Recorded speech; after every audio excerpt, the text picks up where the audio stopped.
kind of hard to believe this is a franchise, but Scooby-Doo 100% is. I know I've talked about this before, but I haven't really talked about the franchise as a whole. It seems like every generation since it came out has grown up with Scooby-Doo in some shape or form, and they've had movies, live-action movies, CD-ROM games, I know I'm dating myself with that term, tons and tons of merchandise, countless spin-offs, and a real cemented place in pop culture. Something about that particular group just stuck around and had this timeless value to it, which is pretty cool. I was always really into mysteries growing up, and funny thing, I know in the original show, which is the first one I saw, it's always the person in the beginning you forgot about. They always had a red herring. I always guessed wrong every single time. Even when I knew the answer, such as they did a Dr. Jekyll, Mr. Hyde episode, obviously the perpetrator is Dr. Jekyll. I guessed wrong, I guessed the red herring, because there was very convincing evidence otherwise, but he planted that. Anyways, spoiler alert for a very early episode of Scooby-Doo. The characters are not the most fleshed out, but in a way that's interesting because you can interpret them tons and tons of different ways. You really can project onto them. And I generally don't do that very easily with, at least with this group. There seem to be some archetypes that were already in place. With Fred and Daphne being more the straight man, Velma having the, being blind without her glasses, Shaggy and Scooby being scaredy cats, possibly stoners. Actually, definitely stoners. And I always really liked the monsters. I liked the atmosphere, especially in the original. I liked how cool and creative it was. I liked the atmosphere, the backgrounds, the monsters, these locations. There was something kind of creepy about it, but in a really campy, colorful way that always sucked me, and I liked that mix.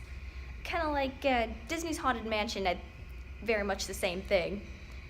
The version I knew best, interestingly enough, the version I knew best is What's New, Scooby-Doo, which had a really, really catchy theme song, and definitely went, I believe it went more and more into the tricks as to how the monsters pulled off their elaborate stunts. It's kind of funny how there seem to be a lot of people who dress up as monsters, scare people, usually for money.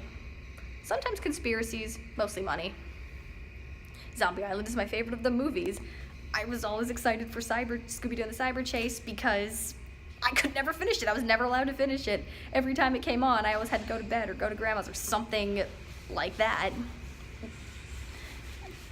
Hey. Yeah, filming this in the parking lot. Hey. And I have not seen the newest versions of the show. I have not seen Mystery Incorporated. I haven't seen Be Cool Scooby-Doo. So I don't know what that's like. I've seen some of the parodies. Haven't even seen the later live action films. I heard they weren't as good. But I feel like it's something everybody knows. I can't think of anyone who really hates it.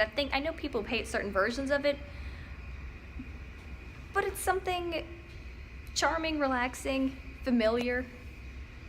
And I find it's a show that it has a simple formula. It's one you can project onto. It's one you can interpret a ton of different ways, go a lot of cool directions with it.